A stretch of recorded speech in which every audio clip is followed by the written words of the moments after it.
वो कहा जाता है ना कि आदमी बूढ़ा होता है, बिजनेस बूढ़ा नहीं होता। जब आप बहुत छोटे थे तब आप धीरू भाई अंबानी जी से मिलने का आपको एक बार मौका मिला हाँ था। जी, मैं बहुत लकी फील करता हूँ। ये बात है करीबन 1967-68 की। तब हमारी यान मार्केट में ऑफिस थी और धीरू भाई की भी ऑफिस यान मार्केट में थी। तब वो चलाते थे रिलायंस कॉमर्शियल कॉरपोरेशन। लेकिन उस वक्त भी मुझे लगता नहीं था कि धीरू भाई अंबानी इतने बड़े आदमी हो जाएंगे, लेकिन उनकी दो चार बातें हैं वो याद है मुझे। आप बहुत ज़्यादा लंबा मत सोचो, थोड़ा बहुत सोचो, एक्शन लो, कुछ रिजल्ट आए, उस पर आपकी सोच बदल जाएगी तो वो हिसाब से आपको आगे की जर्नी मालूम पड़ेगी। तो action is more important then thought. China में और इंडिया में ये एम्ब्रॉयडरी का जो डिफरेंस है वो क्या है? पहले के ज़माने में चाइना में भी हैंड एम्ब्रॉयडरी होता था, इंडिया में भी होता था, लेकिन चाइना वाले प्योर सिल्क में स्पेशलाइजेशन किया था, इंडिया वाले कॉटन पे स्पेशलाइजेशन किया है। कि चाइना का जो टेक्सटाइल प्रोडक्शन है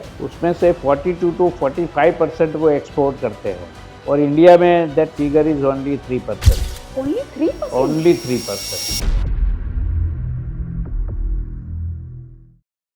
hello everyone, welcome back to the Hina Jain podcast. आज जो गेस्ट हमारे साथ मौजूद है, जिस इंसान का एम्ब्रॉयडरी थ्रेड इंडस्ट्री के अंदर 50 साल से भी ज़्यादा एक्सपीरियंस है, जिस इंसान ने अपनी पूरी जर्नी, अपनी पूरी लाइफ एम्ब्रॉयडरी थ्रेड इंडस्ट्री को दे दी। इवन 1995 में गवर्नमेंट ऑफ गुजरात और गवर्नमेंट ऑफ इंडिया और यूनो की तरफ से कुछ 10 इंडस्ट्रियलिस्ट को फाइनल किया गया था वर्ल्ड टूर के लिए।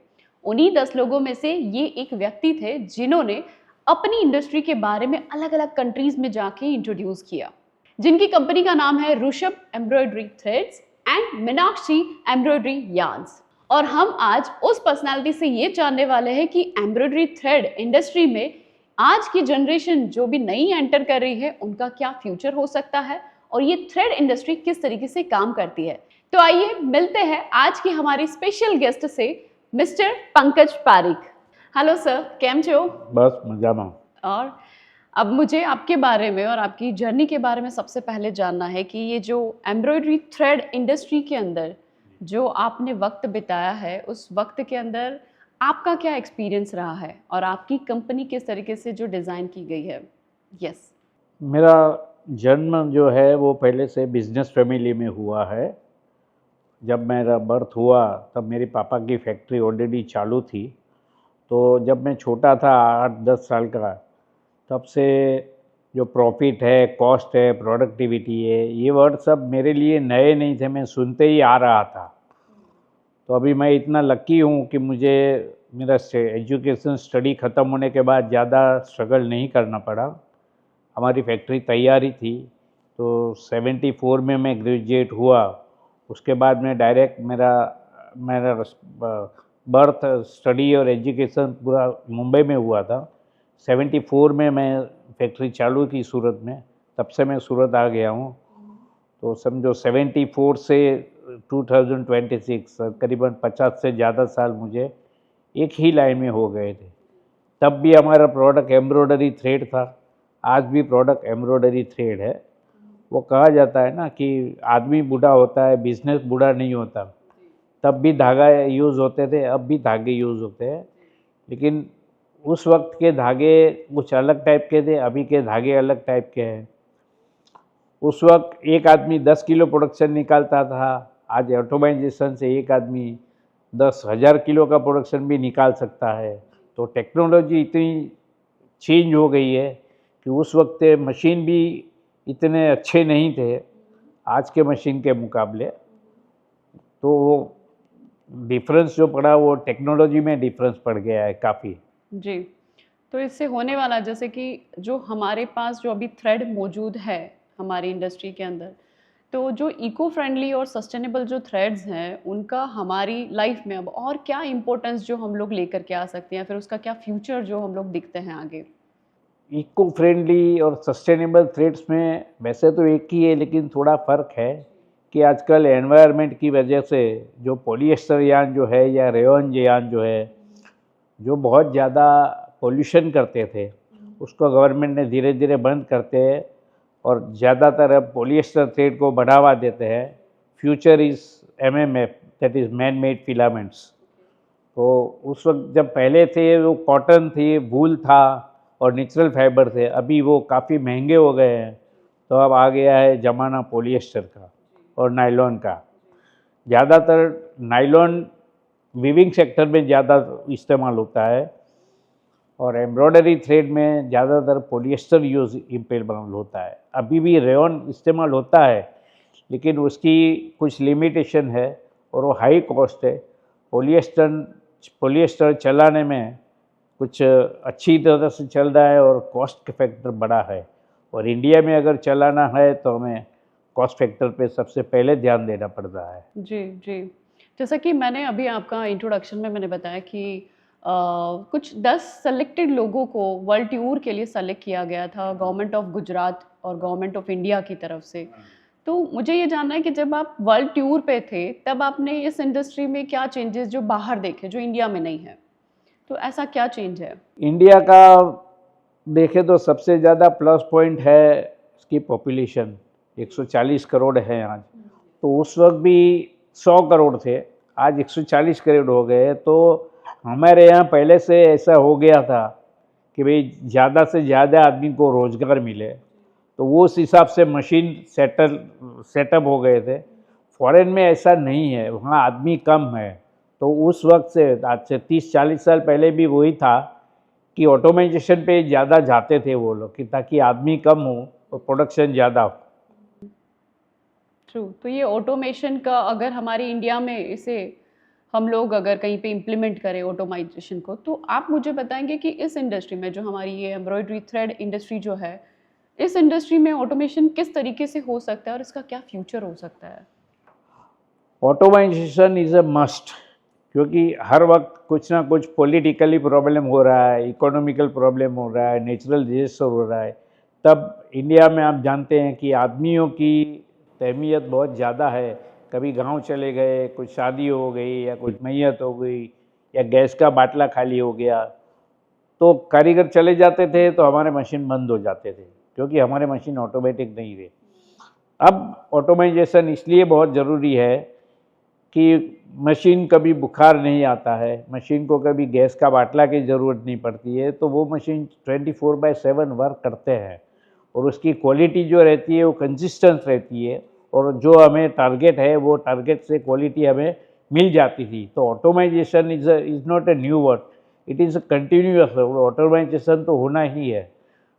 1940 में जो था वो 1980 में नहीं है, और 1980 में जो था और 2026 में नहीं है, और 2050 में तो और ऑटोमाइजेशन होगा। जैसे टेक्सटाइल के सिवा दूसरे केमिकल मार्केट, इंजीनियरिंग मार्केट है, उस सब में ऑटोमाइजेशन से प्रोडक्टिविटी बढ़ी है। उस हिसाब से टेक्सटाइल लाइन में, पर्टिकुलरली एम्ब्रॉयडरी थ्रेड लाइन में भी ऑटोमाइजेशन बहुत ज़रूरी है। अभी काफ़ी मशीन आ रहे हैं, उससे फ़र्क ये पड़ता है कि प्रोडक्शन फास्ट मिलता है।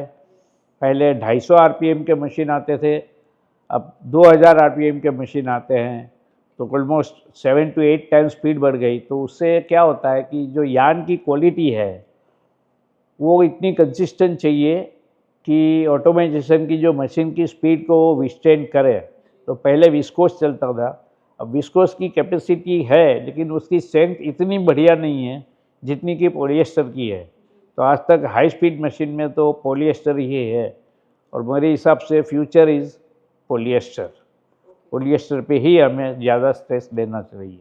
ओके, तो क्या डिफरेंस है? मतलब आपने जैसा कि बताया कि ये जो एम्ब्रॉयडरी का जो थ्रेड होता है, जिसमें मैंने भी थोड़ा रिसर्च किया, तो आई गॉट कि थोड़ा-थोड़ा जैसे कॉटन थ्रेड है और रीप्रोसेस्ड, जब ये प्रोसेस करके जो पॉलिएस्टर बनता है, उसका जो थ्रेड है, इस थ्रेड में सबसे ज़्यादा यूज़ जो हमारे आगे की जनरेशन में होगा या फिर अभी जो चल रहा है, उन सब में सबसे ज़्यादा इम्पोर्टेंट कौन-सा थ्रेड जो यूज़ होगा और कौन-सा कॉस्ट इफ़ेक्टिव होगा? देखिए, कॉटन जो है वो नेचुरल फाइबर, और पॉलिएस्टर जो है it is purely a chemical. It is polymerisation of esters, यानी वो पूरा केमिकल है। तो जो कॉटन था वो अब तक कम होते जा रहा है, पॉलिएस्टर की कैपेसिटी बढ़ रही है, मशीन फास्ट हो रहे हैं, तो पॉलिएस्टर के हिसाब से तो होना ही है। कॉटन और रेयन इंडस्ट्री में डाइंग के बाद में या उसमें पोल्यूशन बहुत ज़्यादा होता था, तो एनवायरमेंटलिस्ट ने ट्राई किया कि भाई पोल्यूशन कम हुए, तो मैनमेड फाइबर पे गए, तो उससे पोल्यूशन हो रहा है लेकिन इतना ज़्यादा नहीं रहा है कि इन कंपैरिजन टू रेयन और कॉटन। तो पॉलिएस्टर अभी आगे चलेगा और जो हाई स्पीड मशीन होते हैं उसको पॉलिएस्टर विस्टैंड करते हैं। ओके। सो अभी आपने थोड़े टाइम पहले जब हमारा डिस्कशन हुआ था तब एक बार आपने बताया था कि जब आपने शुरुआत करी थी तब उस टाइम पे चाइना में जब आप लोगों ने थोड़ा बहुत कुछ रिसर्च किया, so I really want to know कि चाइना में और इंडिया में ये एम्ब्रॉयडरी का जो डिफरेंस है वो क्या है? एम्ब्रॉयडरी का डिफरेंस कुछ ज़्यादा नहीं है।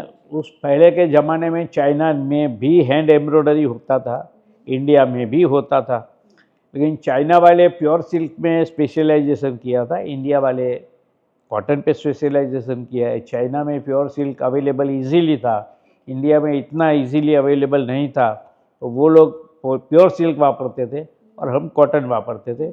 उसके बाद में यूविडेशन होते गया, तो फिर कॉस्ट के हिसाब से और सस्टेनेबिलिटी के हिसाब से पॉलिएस्टर चालू हो गया है। जी, तो आगे आने वाले वक्त में कौन सी चीज़ की, कौन से थ्रेड की सबसे ज़्यादा डिमांड जो रहेगी? डिमांड तो समझो रहेगी पॉलिएस्टर यार्न की ही, क्योंकि कॉटन लिमिटेड होता है, उस पर बहुत सारे फैक्टर्स काम करते हैं। कभी बारिश कम हुई या ज़्यादा हुई या कुछ धूप ज़्यादा हुई या गर्मी ज़्यादा हुई, इससे कॉटन के क्रॉप पे इफेक्ट होती थी। पॉलिएस्टर में वो इफ़ेक्ट कम होती है, वो प्रोडक्शन फैक्ट्री के अंदर बनता है, तो उसको दूसरा एनवायरनमेंट की प्रॉब्लम जो आती है वो उसको नहीं आती है। तो फ्यूचर इज़ पॉलिएस्टर। अब तो थोड़ा बहुत चलेगा, बंद नहीं होगा कॉटन और रेयन, लेकिन आने वाले वक्त में परसेंटेज वाइज पॉलिएस्टर बढ़ते जाएगा और कॉटन और नेचुरल फाइबर कम होते जाएगा। Okay, right. तो ये जो एम्ब्रॉयडरी का जो थ्रेड रहता है नॉर्मली जो मार्केट में अवेलेबल है अभी, और जो कॉमन थ्रेड है हमारा जो नॉर्मल जो थ्रेड रहता है जो सिलाई स्टिचिंग में जो यूज़ होता है, वो थ्रेड में और एम्ब्रॉयडरी के थ्रेड में दोनों में डिफरेंस क्या रहता होगा? डिफरेंस ये है, ज़्यादातर जो सिलाई का धागा रहता है वो स्पन यार्न होता है और जो एम्ब्रॉयडरी थ्रेड होता है वो फिलामेंट यार्न होता है। अच्छा, ये क्या होता है फिर वो थोड़ा डीपली? स्पन में क्या होता है कि जब हम कॉटन में होता है तो उसके जो बल्ब होते हैं उसको प्रेस होता है, कार्डिंग होता है, कोडिंग प्रोसेस होता है, फिर उसमें ट्विस्ट होके धागा बनता है। पॉलिएस्टर में वो केमिकल से उसके दाने बनते हैं, दाने को पिघलाते हैं, पिघला के उसको फोर्स से निकालते हैं जिस स्पिनर से, तो उसको फिलामेंट होता है। तो ज़्यादा फिलामेंट होता है तो उसकी स्ट्रेंथ बहुत ज़्यादा हो जाती है। तो कॉटन के सामने इसकी स्ट्रेंथ बहुत ज़्यादा है, तो आज के ज़माने में स्ट्रेंथ ज़्यादा होना बहुत ज़रूरी है। तभी वो लॉन्ग लास्टिंग रहेगा। तो ये लॉन्ग लास्टिंग अगर ये थ्रेड बन रहा है तो उसका कॉस्ट इफेक्टिव हो जाता है। कॉस्ट इफेक्टिव तो पॉलिएस्टर है ही, क्योंकि वो केमिकल है, तो इजीली सब उसके जो इंग्रेडिएंट्स है वो इजीली अवेलेबल है, और उसके एनवायरनमेंट के असर, बारिश हो गई या धूप बढ़ गई, कम हो गई, उससे इफेक्ट बहुत कम होती है।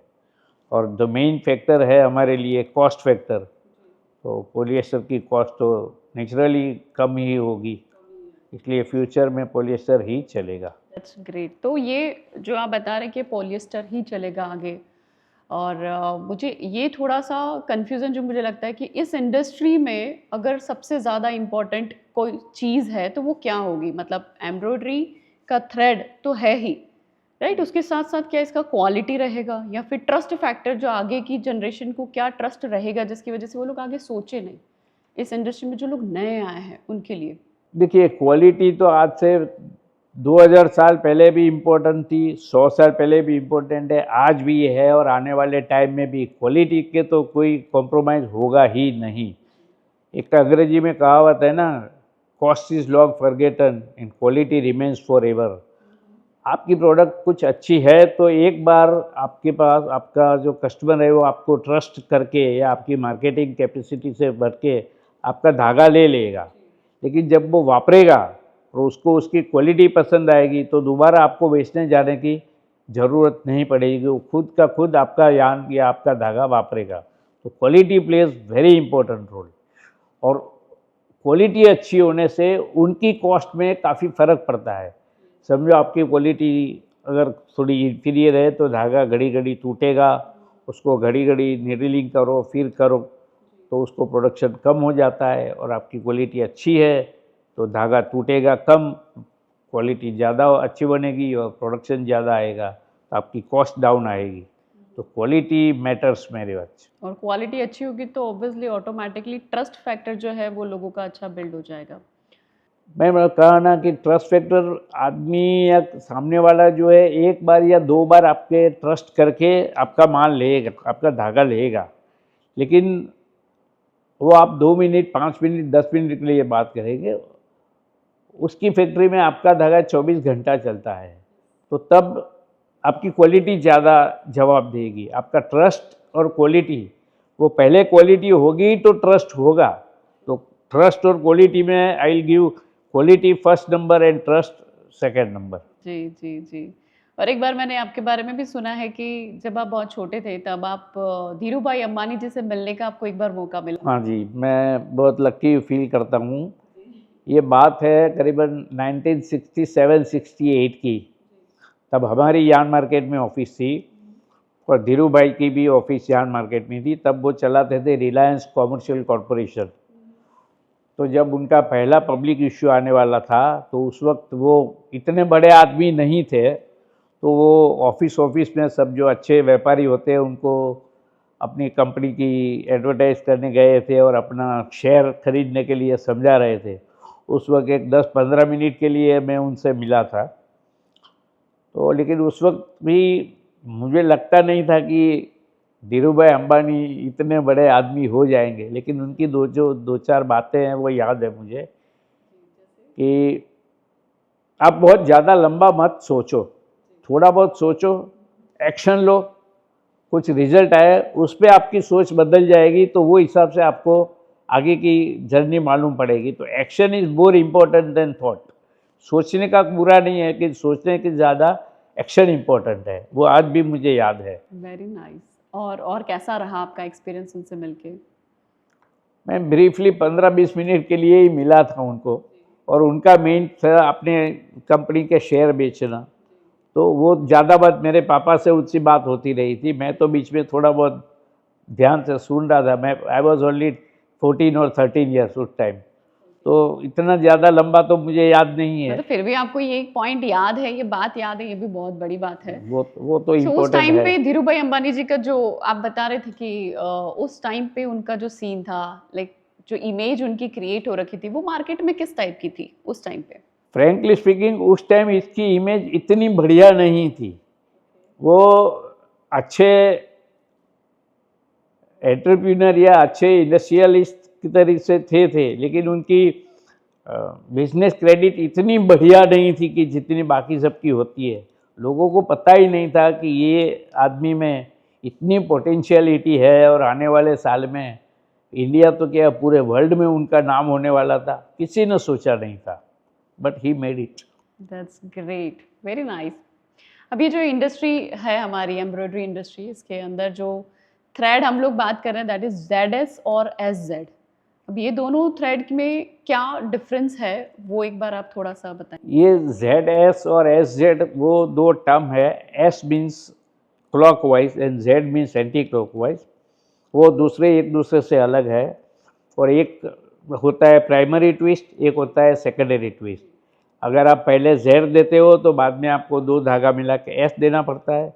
अगर आप पहले S देते हो तो दो धागा मिला के आपको Z देना होता है। उससे उनके ट्विस्ट बैलेंस हो जाता है और उसकी जो दाने की इफ़ेक्ट होती है, वो जो एम्ब्रॉयडरी के इफ़ेक्ट के लिए ज़रूरी है, इसके लिए S एंड Z ट्विस्ट देना बहुत ज़रूरी है।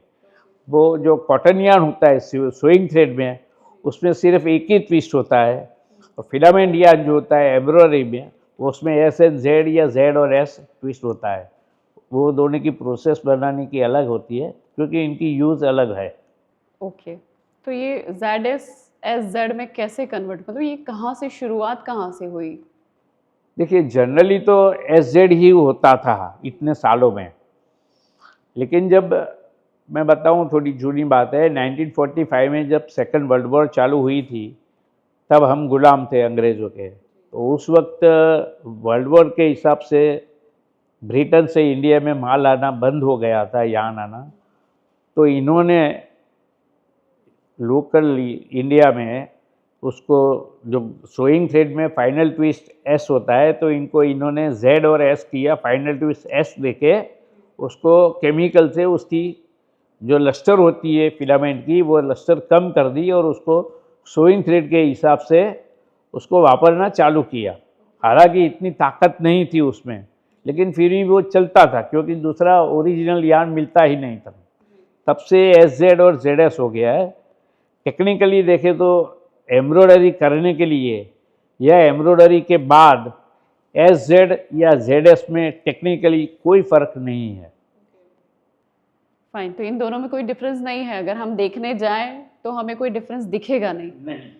ओके, कपड़े पे जब एम्ब्रॉयडरी लगती है तो चेक कैसे किया जाए कि ये पॉलिस्टर है, कॉटन है या रेयॉन है, वो थ्रेड किससे बना हुआ? वो इसकी सब दो कैपिटल है, एक है अपीयरेंस है और एक फिजिकल है और एक केमिकल है। फिजिकल है उसकी यदि कॉटन यार्न अगर है तो आपको आप दिया सलीट से जलाओ तो उसमें से धुआं निकलेगा और थोड़ा स्मेल आएगी। पॉलिस्टर आप जलाओ तो धुआं तो थोड़ा निकलेगा लेकिन वो एक बीड जैसा होगा क्योंकि वो केमिकल है, वो पिघल जाएगा। वो मेन डिफरेंस है। और दूसरी डिफरेंस है अपीयरेंस। अगर एक्सपीरियंस है तो धागा हाथ में लेते ही आपको मालूम पड़ेगा कॉटन है या पॉलिएस्टर है या रेयॉन है। तो कैसे पता चलेगा, वही हाथ में लेने के बाद कैसे समझता है वो कि मैडम एक्सपीरियंस से। शाइनिंग कभी कभी मैंने चेक किया है, मतलब ऐसे शाइनिंग जैसा दिखता है, वो पॉलिस्टर जैसा शाइनिंग होता है। हाँ, उसमें डल होता है शाइन। कॉटन जो होता है वो डल होता है और रेयॉन शाइनिंग होता है। पॉलिएस्टर उससे भी ज़्यादा शाइनिंग है, लेकिन वो तो एक्सपीरियंस से मालूम पड़ेगा। Okay, that's great. तो अब इस इंडस्ट्री में जो हमारे नए नए नौजवान अभी इंक्लूड हो रहे हैं, जो लोग चाहते हैं कि एम्ब्रॉयडरी थ्रेड में अपना करियर चूज करें, तो मैं चाहती हूँ कि एक बार आप उनके लिए कोई मैसेज अगर आप बताना चाहें हमारी ऑडियंस को। मैसेज में क्या है कि मैं ये कहूँगा कि आप जो भी है, B best version of yourself. आपको ना अमिताभ बच्चन बनने की ज़रूरत है, ना धीरूभाई अंबानी बनने की ज़रूरत है। आप जो हैं वही आप बनिए, लेकिन कोई याद करे आपको इस हिसाब से कि भाई ये एक्स वाई या जेड है, उसकी ये जो थिंकिंग है, उसकी नॉलेज है, वो उसको ही ज़्यादा अच्छा सूट करती है। और आप जो भी करो वो आंख बंद करके करो, मतलब एक बार चालू करो तो फिर रुको मत। जैसे कि अभी थोड़ी देर पहले हमारी बात हुई ऑटोमाइजेशन के ऊपर, सो मैं ये भी जानना चाह रही हूँ कि आज के नौजवान को हम लोग ये भी बताएं कि ऑटोमेशन इस इंडस्ट्री में कितना फ्रूटफुल हो सकता है और इसका क्या बहुत अच्छा असर जो हमारी पूरी इंडस्ट्री को मैजिक की तरीके से बदल सकती है। इसमें बहुत सारी चीज़ है। नंबर 1 कि डिपेंडेंस जो होती है कारीगर के ऊपर या आदमी के ऊपर, वो काफ़ी कम हो जाती है। और नंबर 2 आपकी क्वालिटी इम्प्रूव होती है, उससे आपकी कॉस्ट डाउन होगी। और नंबर 3 आपकी प्रोडक्टिविटी बढ़ेगी। पहले क्या था, सेमी ऑटो मशीन और नॉर्मल मशीन में कि पर हेड 10 केजी और 20 केजी एक आदमी बनाता था। आज वही आदमी 1000 किलो 2000 किलो भी बना सकता है। That is all due to automisation. तब एक आदमी 6 या 8 या 10 स्पिंडल चलाता था, आज एक आदमी 2000 स्पिंडल चलाता है, क्योंकि उसको ज़्यादातर काम करना कम हो गया है। ज़्यादातर है वो मशीन की है। और अब तक तो एआई बेस्ड मशीन भी आ गए हैं मार्केट में, तो उससे तो प्रोडक्टिविटी काफ़ी बढ़ गई है। उससे 2 चीज़ होती है कि उनका जो फीडिंग जो यार्न होता है उसकी क्वालिटी भी इम्प्रूव होनी चाहिए। ऑटोमेशन आप फास्ट करते हो तो उसका जो धागा है एम्ब्रॉयडरी के लिए वो भी सस्टेनेबल होना चाहिए, उसकी भी स्ट्रेंथ ज़्यादा होनी चाहिए। तो आपको अच्छी क्वालिटी का धागा बनाएंगे तो ही वो ऑटोमेटिक मशीन पे चलेगा। तो quality plays important role.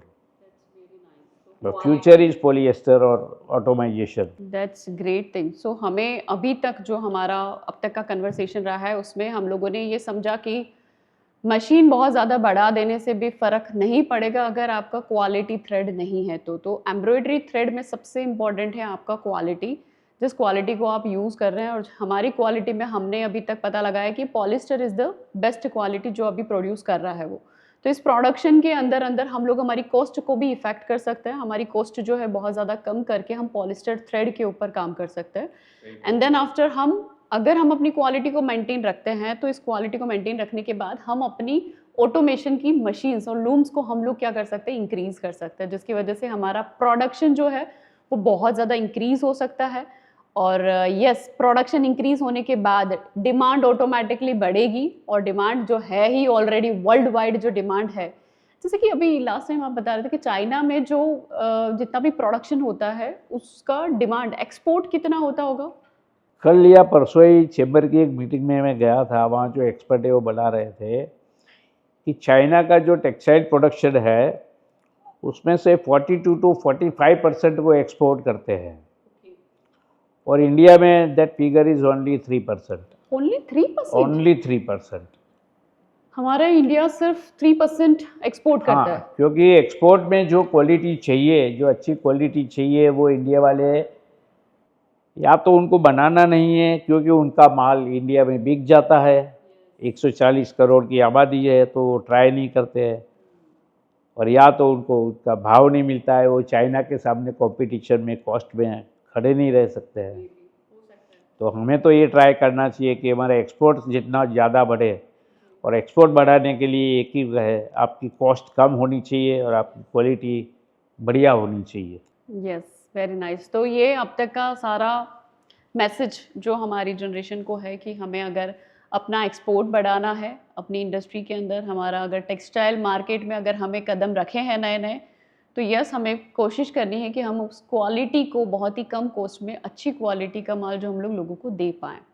Right, thank you so much sir हमारे साथ जुड़े रहने के लिए। आगे नेक्स्ट टाइम जब भी हमें ज़रूरत लगेगी, हमें और भी बहुत सारे लोग अगर कुछ क्वेश्चंस हमें आते हैं तो डेफिनेटली हम नेक्स्ट टाइम वापस से आपको याद करेंगे। Thank you so much.